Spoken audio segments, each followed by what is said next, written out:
PM Awas Yojana को नहीं खुशी खबर 6 लाख घर को मिला अनुमति। तेबे कौन रही संपूर्ण अपडेट टी आसंतु जानिबा एही वीडियो रे। ता पूर्व भल पाइबा स्वरूप वीडियोटी को लाइक और शेयर करी चैनल टी को सब्सक्राइब करंतु।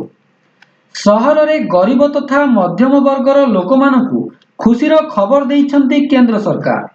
समस्त योग्य हिताधिकारी को आवास उपलब्ध कराइबा पाई प्रथम पर्यायर देइछन्ति green signal. PM Awas Yojana रे 6 लाख रु अधिक घर निर्माण करिबा पाई केंद्र सरकार मंजूरी देइछन्ति। एही योजनार द्वितीय पर्यायर रे सहर रे आसंता 5 वर्ष रे 1 कोटी घर निर्माण करिबा पाई लक्ष्य रखा जाइछि। तेबे एहार प्रथम पर्यायर रे 6 लाख लोकंकु घर जोगाई दिया जिवो।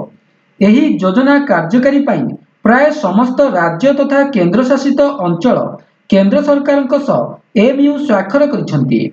मंत्रालयर अधिकारी माने कहिसंति जे प्राय समस्त राज्यरु गृह प्रस्ताव ग्रहण करा जायछि। राज्य रे हिताधिकारी चयन प्रक्रिया आसंता वर्ष आरंभ हेबो। डिमांड सर्वे एवं प्रमाण पत्र आसंता मार्च सुधा शेष करिबा पई योजना रहिछि।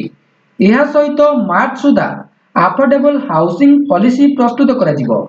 पीएम आवास योजना पई होइतिबा एमयू चुक्ति स्वाक्षर रे एही शर्त रखा जायछि।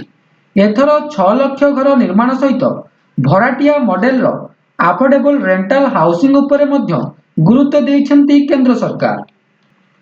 एथिरे घर किनिबाकू चाहू नथिबा आर्थिक रूप रे दुर्बल तथा कम आय वर्गर लोकमानकू भड़ारे आवास उपलब्ध करि दिया जिवो। तेबे कार्यरत महिला मानक उपरे विशेष गुरुत्व दिया जिवो बोली कुहा जायछि। तेबे यह थिला संपूर्ण अपडेट टी। जदि वीडियोटी भल लागि थाए तेबे वीडियोटी को लाइक करंतु, शेयर करंतु एवं चैनल टी को सब्सक्राइब करने को भूलंतु नहीं। धन्यवाद।